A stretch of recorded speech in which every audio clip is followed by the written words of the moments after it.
r/tales from tech support. 13 crazy stories from tech support. 6 degrees of separated paper. This post was written instead of doing actual things. Apologies for the crappy title, but no apologies for lack of llamas in the story.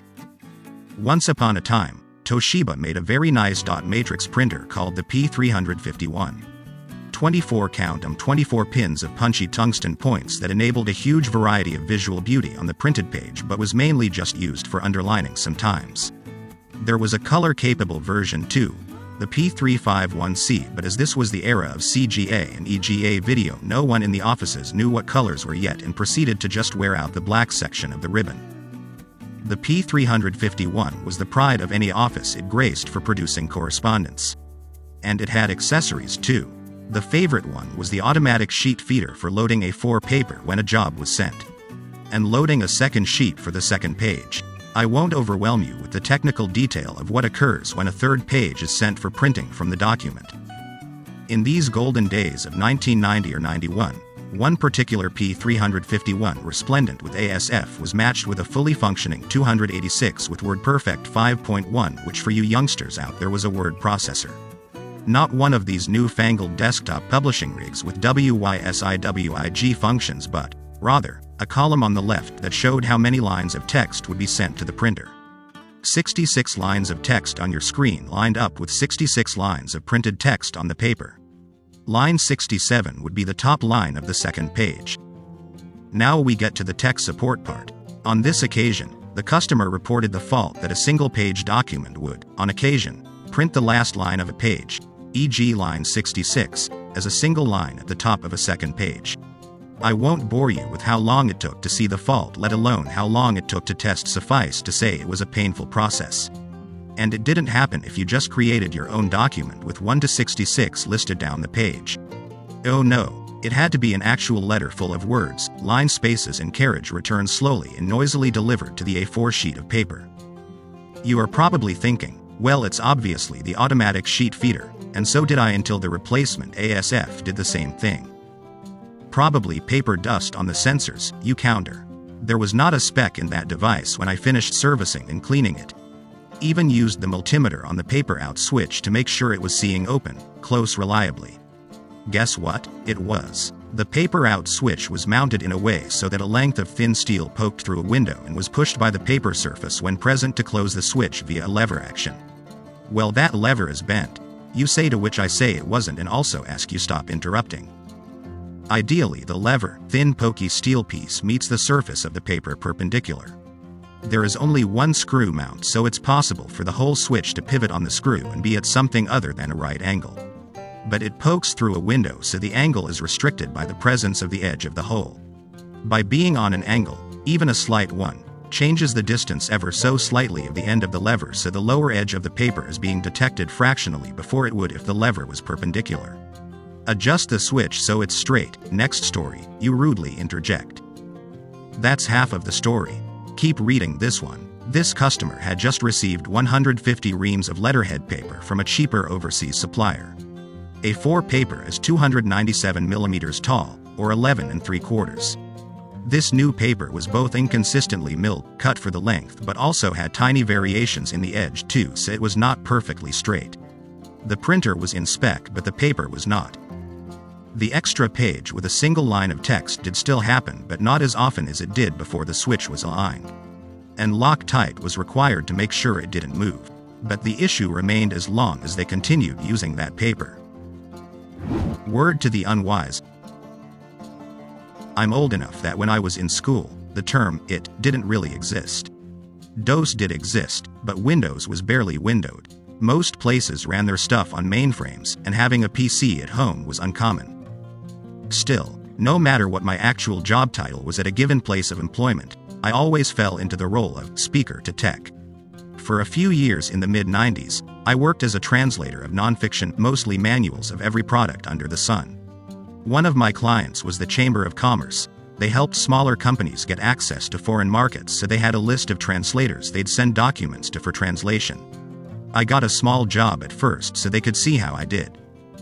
When I came to deliver the document, internet wasn't exactly ubiquitous at the time, so hand delivery was common.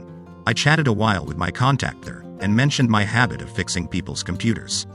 She immediately pounced. "We've got this PC that makes funny noises when we boot it, and then stuff doesn't work properly." It started after one of the guys tried to fix some issue that I can't remember, but he never got it to work. I've asked a tech, but the help desk didn't have any idea, and they take ages to send a tech out. If you're not in a hurry, maybe you could look at it. I wasn't, so I did. She booted the thing, which, yes, made various funny noises. Think an 80s TV game, beep boop boppity beep boop. It was supposed to start Windows, but all it showed was a DOS prompt. I could start Windows by typing the full path though, so that was something. The machine wasn't entirely trashed. Once there, I started Word, since that was the program she really needed the computer for. It worked, so that was good. My client would be able to use the computer until the tech made time for her. Still, I really wanted to know what had made it misbehave. On these old boxes, the first thing you do is look at autoexec.bat, so I opened that file in Notepad. It was full of garbage. More specifically, it was full of information about fonts, templates, and other stuff that Word puts into Word files. Yep, the guy who tried to help with whatever the issue was had also known to start with autoexec.bat. Only he hadn't opened it in Notepad, he'd used Word. And then he'd saved the file as a Word file. All I needed to do was open the file in Word again and ask Word to save it as a pure text file. And that is how I ended up on the list of favored translators and got a lot more work from the Chamber of Commerce. The Ghost Mouse. Some years ago, while working in a cube farm for a call center type tech support company, one of my colleagues hangs up his phone and stands up in his cube. Typically, when someone stood up in the cube farm, it meant they had one of those "you won't believe this" kinds of calls. So, he had the floor. Fighting back laughter, he told the tale of the ghost mouse. He had just taken a call from a customer in the company we serviced.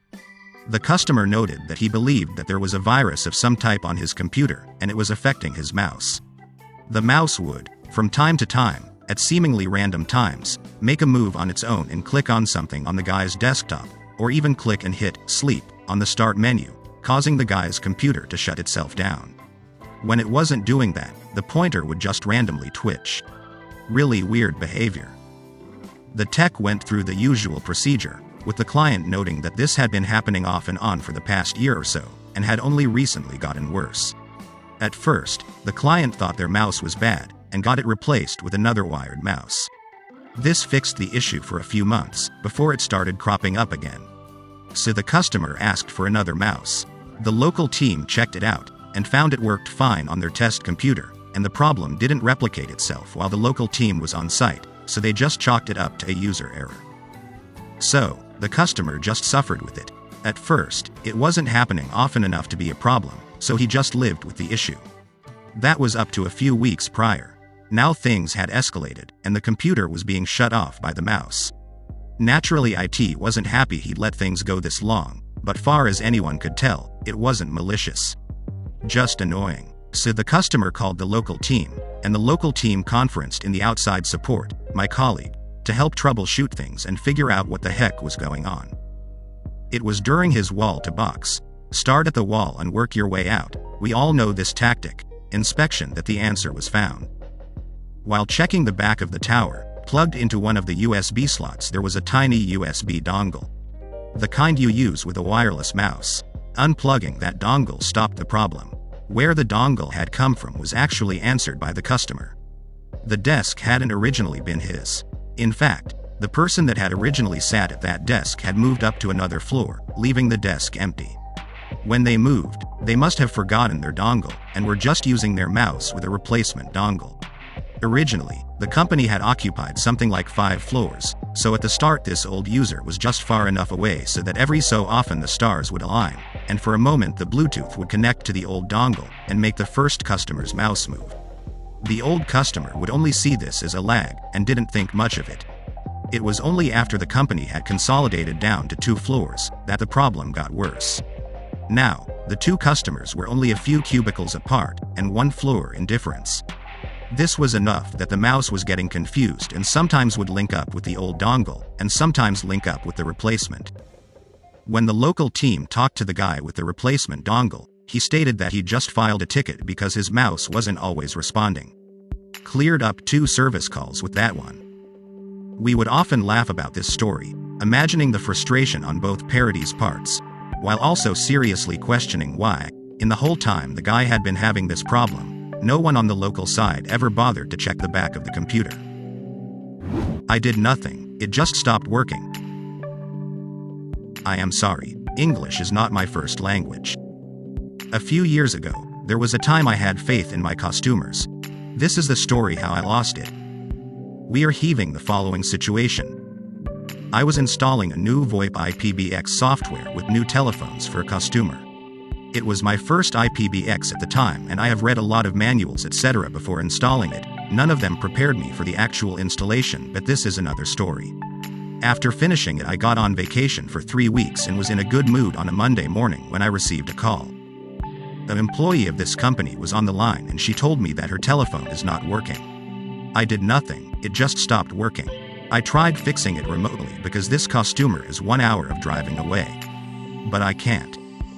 I tried reprovisioning the phone, changing IP addresses, searching for random messages from the MAC address of this phone in the network, but after 2 hours, 1 hotline call, 2 calls to friends of mine, and nearly my whole company trying to fix the problem, I needed to drive to the company. So, I am arriving at this company and got the error in about 5 seconds. The error was the following. 2 employees got the great idea to switch their workplace, and in consequence, their phones. One of them took the phone and the power supply of this phone, the other don't. Instead, the employee searched for a power supply and found one, which was, because why not, the power supply of the old phone. As I was looking at the new phone, I saw that the employee took the power supply and connected it to the headphone jack, which is clearly marked by the way, of the new phone. So the new phone was fried. The other employee took the existing power supply plugged in the phone, recognizes that it is working, and then plugged the PO adapter to the phone. Customer's fault. I talked to these 2, explained what happened, and dumped the telephones in the trash. The story could end here, but there was an aftermath. You know, I am having a moral compass. I wrote an invoice, but I hadn't mentioned the employees or the original problem. I don't want to harm anyone. After the boss of this company got my invoice, I got a message telling that he won't pay for that because it was clearly my fault.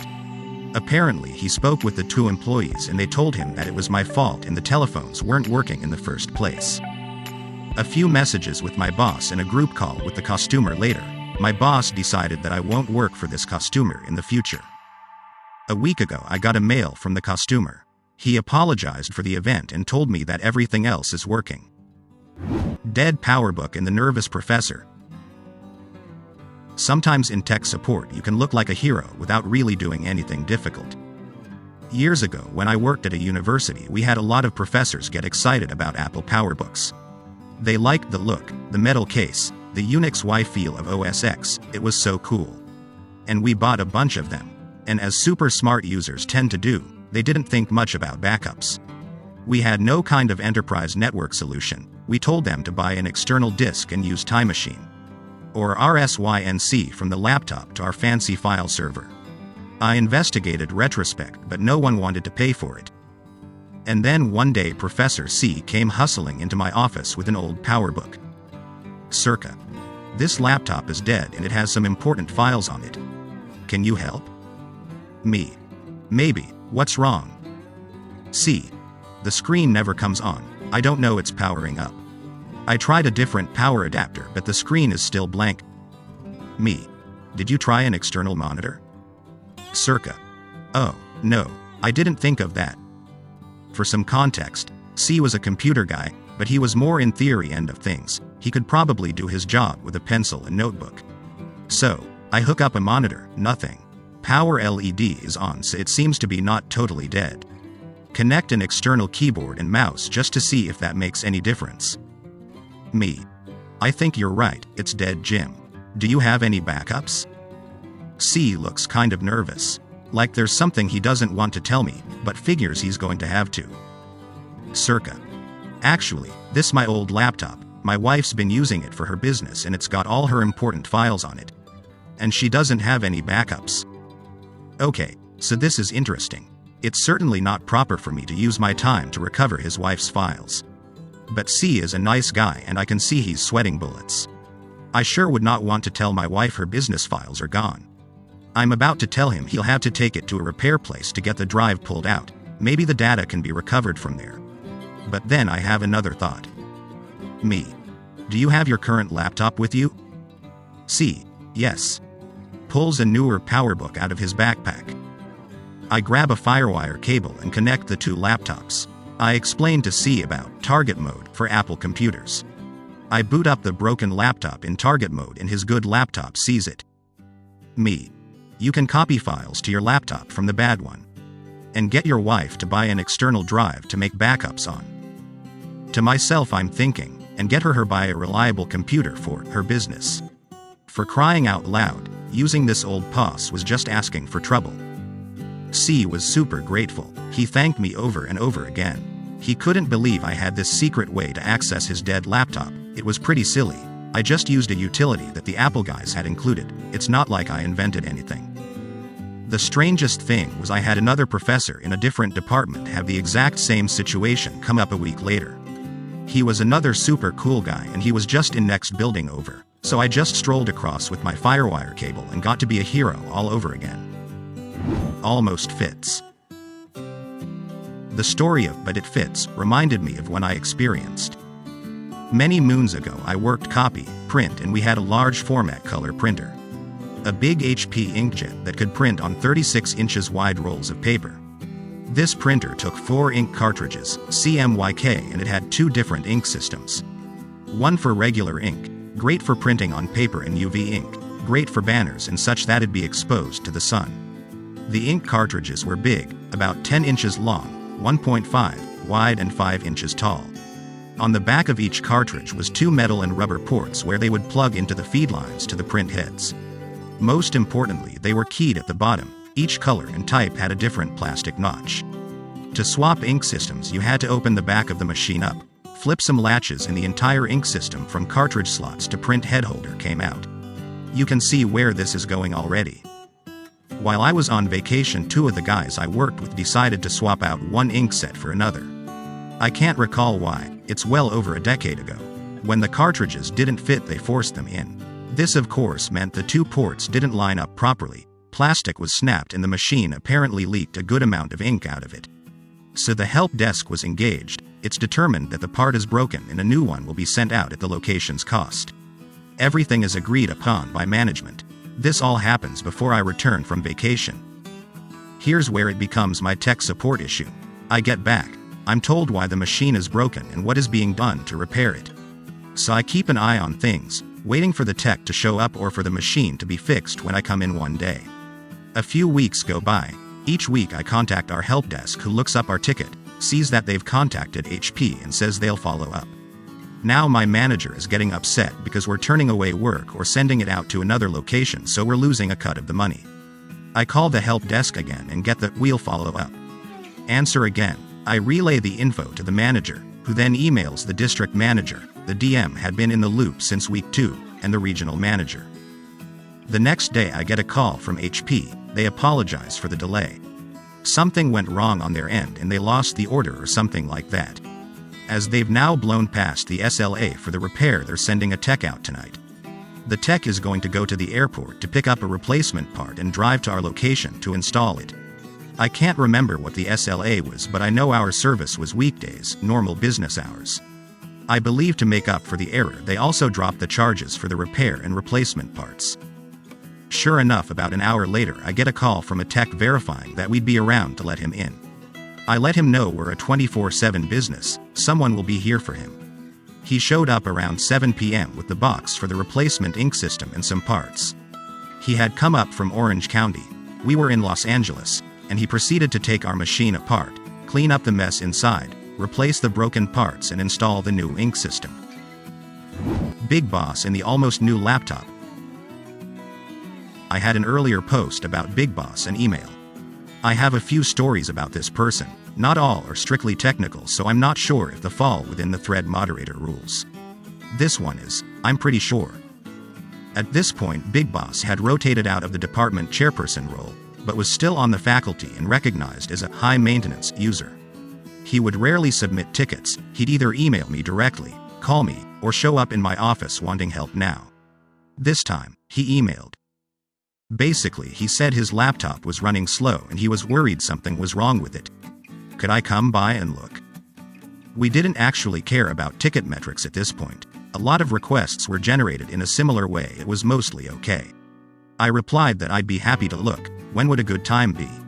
He was in his office right now, so I popped down the hall to see him. He had his laptop, a Powerbook, sitting on his desk, and starts showing me, at warp speed, what the problem is. He's clicking his mouse every 2 seconds, flipping from window to window, app to app, and saying, "See? See? It's slow." There is some lag while he indulging in this clicking frenzy.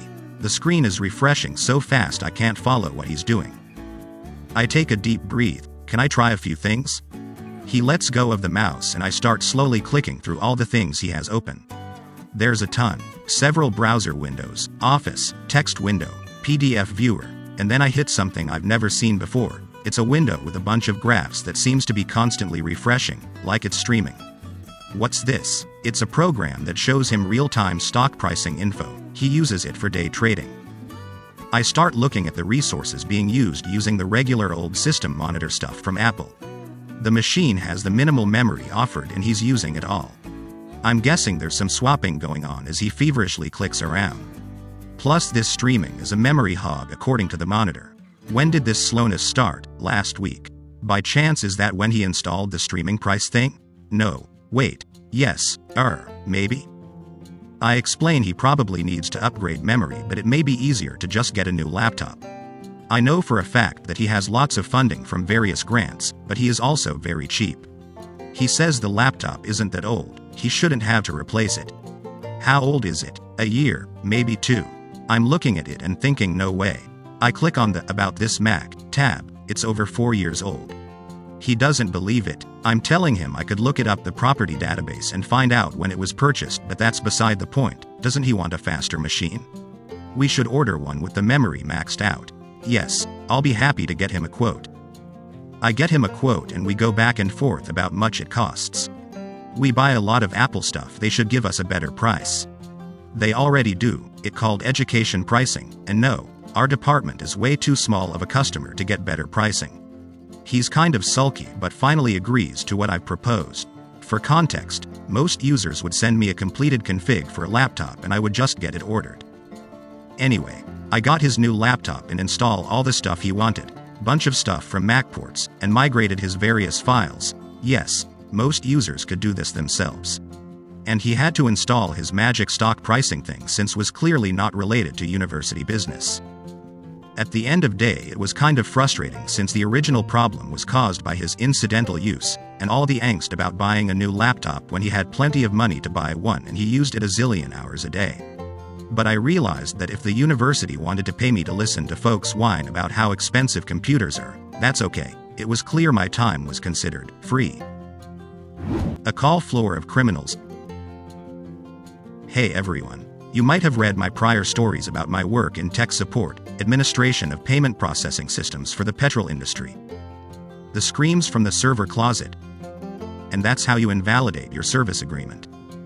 How to invalidate your service contract in 2 easy steps, the sequel. But this story is from a much older employer, my first real tech job right out of college, and it was a shit show. I was a frontline T1 tech for a major cell phone provider who starts with a V, and my job was not as techy as I liked. Half of my calls ended up being about fixing people's bills because their kid downloaded a bunch of ringtones or something, because management decided they wanted to take some pressure off of the backs of the customer service department. My team was made up of people from techie backgrounds, longtime call center dwellers, and a couple of stoners that got transferred from the mailroom. Our boss was a coke addict who came from the world of AOL retention, and at his last job he had been sent to India to train his replacements, so he alternated between not giving a shit and intensely focusing on your every move, depending on where he was in the day. I had been in training with another tech who we'll call Randall, and Randall was a chronic frick-up with poor impulse control. It had come out that I'm queer shortly in the middle of training. A vastly different story to be told. and he had spent weeks trying to frick with me while sending me very different signals, so I was pretty pissed when he ended up on my team, but as a year passed we kind of had to work together and put that behind us. Since we were the first team to hit the call floor, we ended up kind of being the de facto veterans and mentors when new reps joined us, and our boss promoted us both into assistant lead roles where we spent half of our days mentoring new team members and the other half killing the call queue in the early evening when it blew up because people got off of work.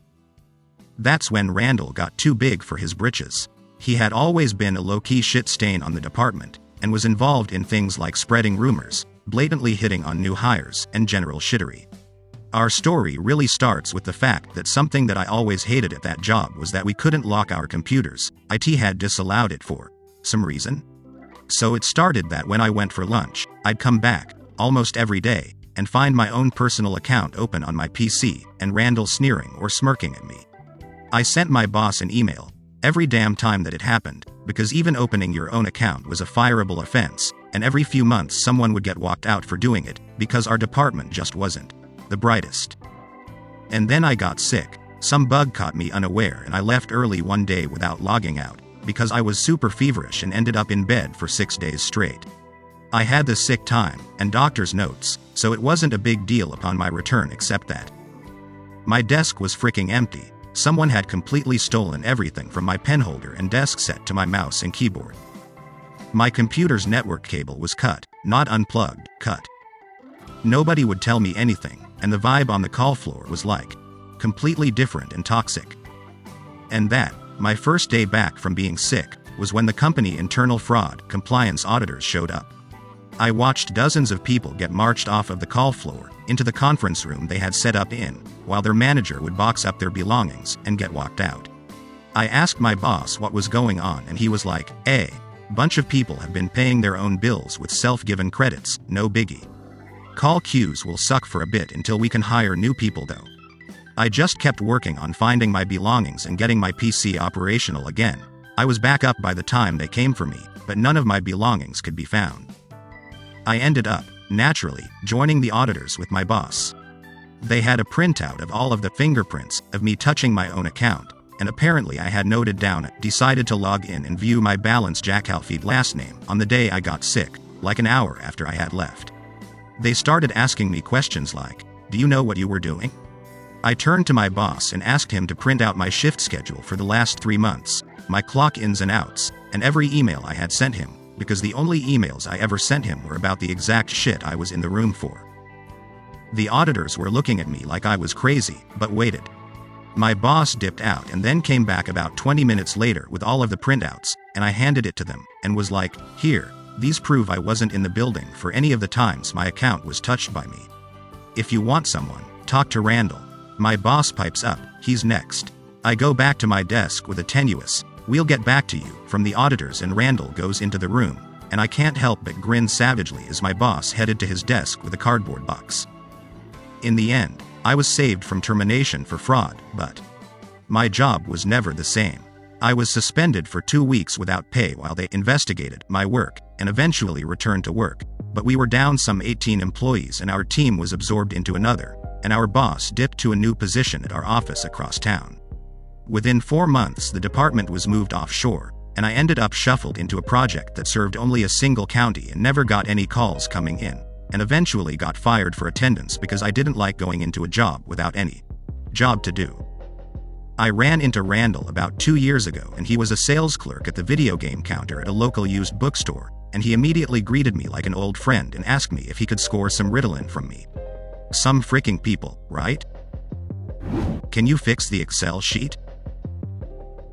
This happened right before the pandemic started when I was Tech 2 on help desk. I work for a fairly large hotel, casino, and we have hundreds of employees who do not use computers for their jobs, but also have to use computers every day during their hours at work. And a lot of them are not tech savvy in the least. For example, the table games dealers, who at the end of their shifts use a shared computer that is secured behind the cage to enter their tips, which tells them how much they get to take home, how much is owed in tax from it, and how much they have to put into the shared dealer tip pot. They accomplish this nifty feat with the Excel sheet. One day I'm out on the floor as the only tech on duty, Tech 2. More like Tech IIV, and the cell phone rings. I answer, and a kindly-sounding man who barely spoke English informed me slowly that the Excel sheet was wrong. "It's wrong? Not putting the right numbers," he says. "Okay, I'll come take a look." Now of course it is an IT problem, and the IT department supports such common desktop software, and I'm even moderately proficient with Excel. However, there is one problem, and that is that the IT department, at least the help desk, has no access whatsoever to these files, which are both financial and gaming board related, and I had never seen this particular document before in my life. On arrival, I can see the PC behind the access control door, however I see nobody near it. I shrug, dismiss my security escort, and head back to the office. Time spent, 5 minutes. 5 minutes later, desk phone rings. It's the cage. This time another gentleman, far less gruntled than the first, asks why IT hasn't fixed the Excel sheet yet. When I showed up there was nobody there. Yeah, well I'm here now. Okay, if you can tell me the asset number on the white sticker on the computer, I can remote in and take a look right now. He gives me the number and I tell him to click yes when he sees the prompt, and then I'll take over control of the computer. He asks me if he has to stay on the phone because he has to go and he's already late. I tell him I can take it from there. We hang up and the madness begins. The 2013-5400 RPM i3 ProDesk creaked to life as it was asked to do the first thing other than Excel calculations since the Windows 10 upgrade. Display black. Boink, it loads. An Excel sheet. It's complex, a mess. I later came to learn that some smart guy in the games department made it many years ago, and they've just been making copy after copy ever since. In the few seconds I had before chaos struck, I couldn't really even discern definite input cells or output cells. However, several had errors or were something akin to $1.0822294 times 10 to the 12. I click on a cell and am deciphering the formula to trace back what the hell is going on when suddenly a delete key is struck and the cell vanishes. 100 enters a ghost. I furiously Ctrl Z and try to click out, but now the ghost hand is moving the mouse. Between our movements averaged a random cell, the ghost hand clicks. Another number being randomly entered. The ghost takes over again, at which point I stop fighting and am watching in awe. The ghost selects what I'm pretty sure to be an output cell, due to it containing a rather long and complex formula, and astonishingly just pounds over it with 62 and presses enter. Several cells go red, errors pop up all over the page. I can no longer watch, this situation is beyond hope. With a powerful thrust I force control of the mouse up and out of the shadow session and pound the X, and then I just sat there for a moment staring at my desktop, pondering on what I had just witnessed. The sheer lack of concern, the data violence, the awesome power of having no fricking idea what you're doing or what is even going on and pounding away anyway. I didn't even have time to call down and yell, "Stop. Stop. Please stop, it's already dead." I wrote a brief and relatively kind ticket up under the name of the games manager that evening that suggested they work with games admin to replace that copy, as there was nothing IT could do to unfrick that pig, and also strongly advised at least basic Excel training for their dealers, even if all it was having a dealer more proficient do it with them a few times. Time spent, 30 minutes for the small part of me that died inside. In the end, I'm not mad, I'm not traumatized. It was like seeing something so much bigger than you that it was kind of humbling. It was so disappointing that I was truly impressed, and I don't think I'll ever forget that experience of watching from the driver's seat as the car crashed, over and over again. Email, ethics? But I want that message back. This story was sparked by various email and compliance posts recently seen. In my previous job as a sysadmin at a public university, I had an interesting event with an email message. In this job, my direct supervisor was a faculty member. Above him was the department chairperson. The chairperson, we'll call them Big Boss, was not a real nuts and bolts computer person, more of a mathematician. Big Boss was very smart, but also had some rather fanciful expectations, and I could write a dozen posts easily on crazy stuff I was asked to do. We had a 2-person support team, and Big Boss probably generated 20% of our projects. Anyway, I'm in my office one day, working on something, no fires burning, all is well, and Big Boss come hustling in. Big Boss. I need some help right away. Big Boss is looking kind of nervous, he's shifting from foot to foot, looking around, acting kind of guilty. Me. Sure. What I can do for you? Big Boss. I sent an email and copied someone by mistake. I want you stop the message from getting to that person. Me. If the person is not on our local system, it's too late, it's already gone. I'm thinking, wow, this has some serious ethical implication. I've never dealt with this type of thing. But this is Big Boss, so I kind of have to do what they want. Big Boss. No, it went to Professor and it shouldn't have. We used an mbox type system, so I knew the message would be basically a text file. I'm wondering if I can just delete it or edit it. Will that mess things up? I'm not really an expert on the MTA we used. Plus, there's the whole ethics question. Whose message is it now? Is it Big Boss's or Professor's? Right now it's just some bits on our mail server. But Big Boss is standing over me right now, wringing his hands and looking at me expectantly. I log into the mail server and start paging the logs. I explain that the logs don't show the message content, but when did he send the message? Who is it to besides Professor? I need that information to find the entry. Big Boss give me the info and I find the log entry. I'm paging a back and forth in the log and then see that Professor had accessed and read mail after Big Boss's message was delivered. So now the message is in Professor's mail folder. Me. Your message got delivered, but Professor has now copied it into their mail folders. I don't know they have actually read it, but I don't feel comfortable going into their files without their permission. We had rules of sysadmin conduct, understanding that we did not look at folks' home directories unless the data was obviously public, like web pages, or we had permission, or we were investigating possible misconduct and had sign-off from the university legal team and/or data security team. Big Boss just stood there for a few seconds. They knew I was doing the correct thing and could not really order me to try and drill down and kill this message. Big Boss kind of looked into the distance, sighed, thanked me and left. I don't know what Big Boss ended up doing. Probably eating some humble pie with Professor, but I didn't hear any more about it. It is not a password issue. It's been a little bit since my last post, but I really gotta say I love my job security. Only 2 players here, just me and user. Background. I work for an MSM, doing outsourced help desk for various companies. For most of my clients, I provide Tier 1 support. Anything outside what our SLA states gets escalated to that user's company's Tier 2. User. Hi. I'm having trouble with software. I was on the VPN, got kicked out, logged back in, and now I can't access the application. Can you help me? Me. Certainly. It sounds like it could be a network password issue. Check AD. Password just changed 2 weeks ago. I see you just changed your password recently.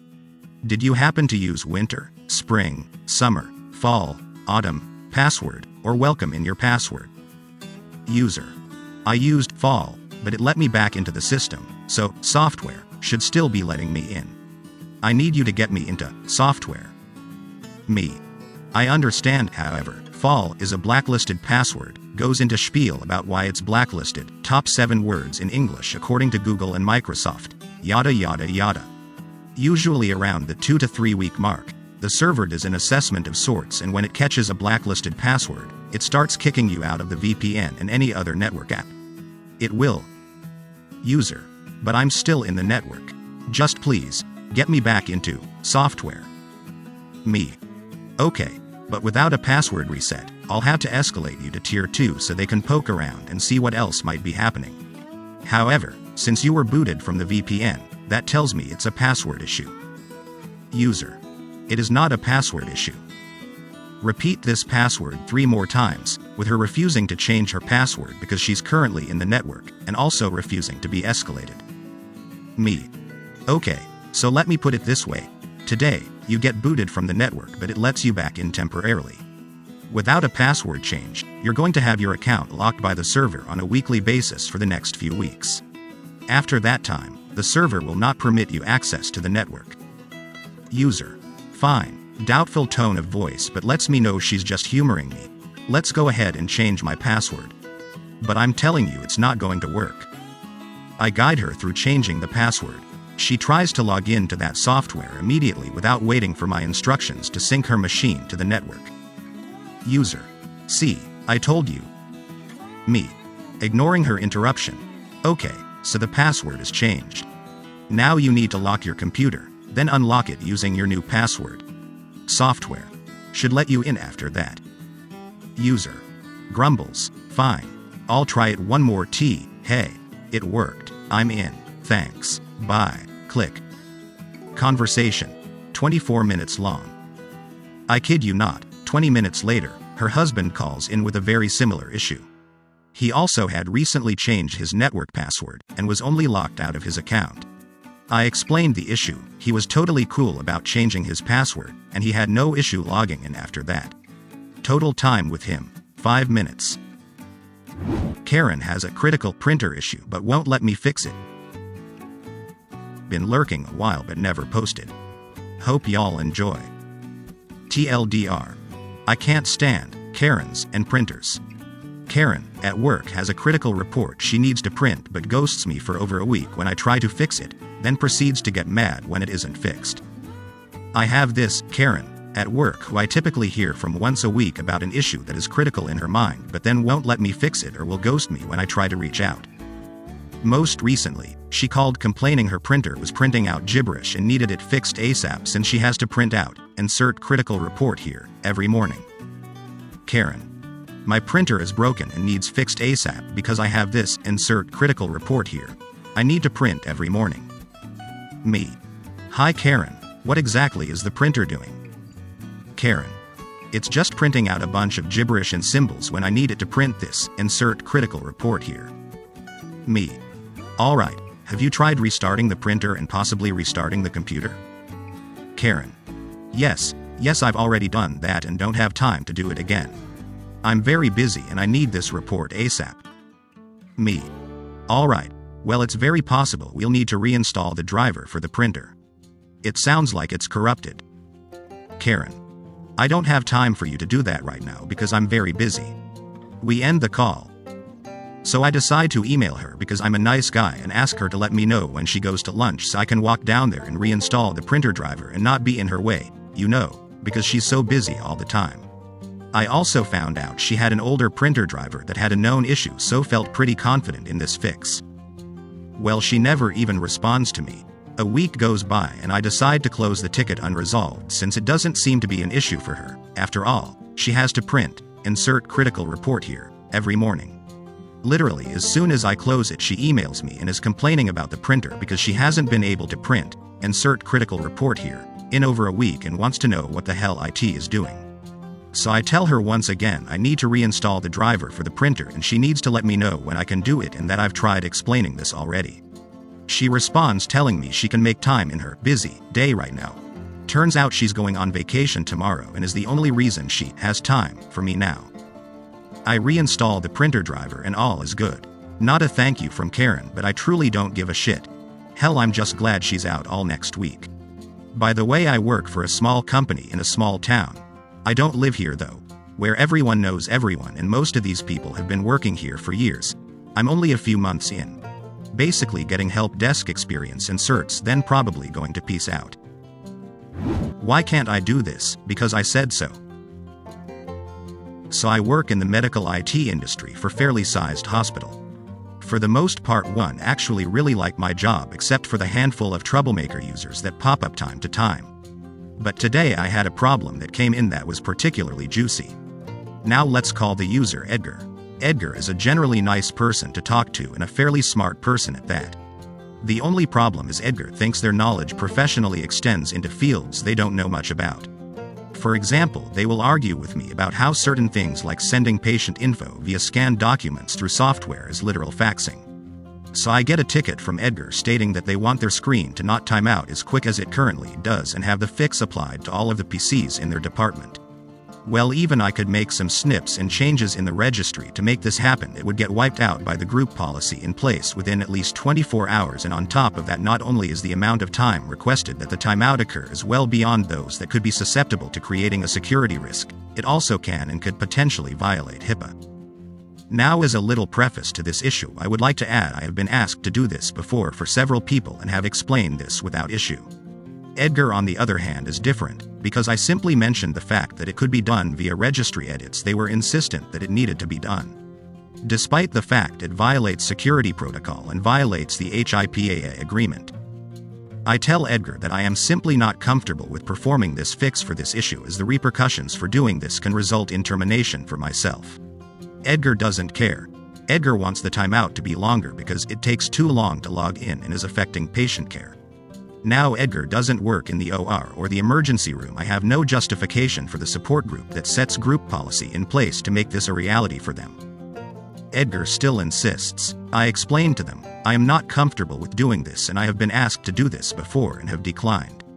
It's a security and HIPAA violation. Edgar states that I am not professionally trained to make that assumption. This could be true, as I am not a medical professional, but I am a certified network technician.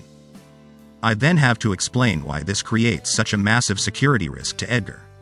I spend over an hour explaining this information to them. Edgar still cannot get over the fact that I even remotely mentioned that it is a possibility that it could be done via registry edits, but again would be wiped out by group policy within 24 hours if done, which I regret letting slip out of my mouth. There's basically no point for me to do this if it could be done. Edgar does not care. They want me to increase the timeout for their screen as if it was their last wish.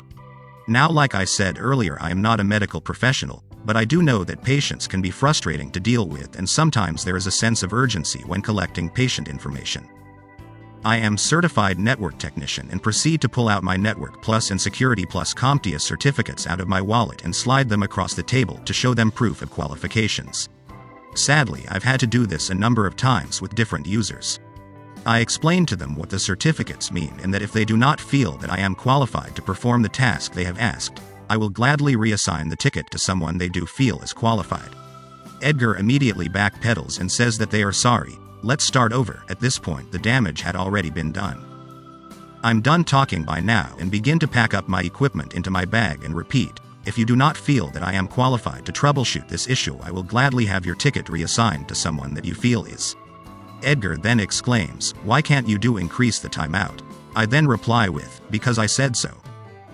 I do not normally treat customers this way, but I was at my wit's end with trying to explain to this person why I cannot increase the time out of their computer, much less to the other PCs in the rest of the department. Needless to say, and to wrap up the story, I submitted a complaint to Edgar's manager stating that if they were to treat me this way and call me unprofessional, unqualified, that I would not be willing to assist them with further IT issues. I don't expect respect from my customers, but I do expect common decency. I don't tell them that they are not qualified for their position and expect the same in return. Sorry for the long post, it's been a long day and I needed to vent to something. Nice. You have made it to the end already. Thank you for watching. If you aren't already subscribed, please do so, as there will be more videos like this in the near future.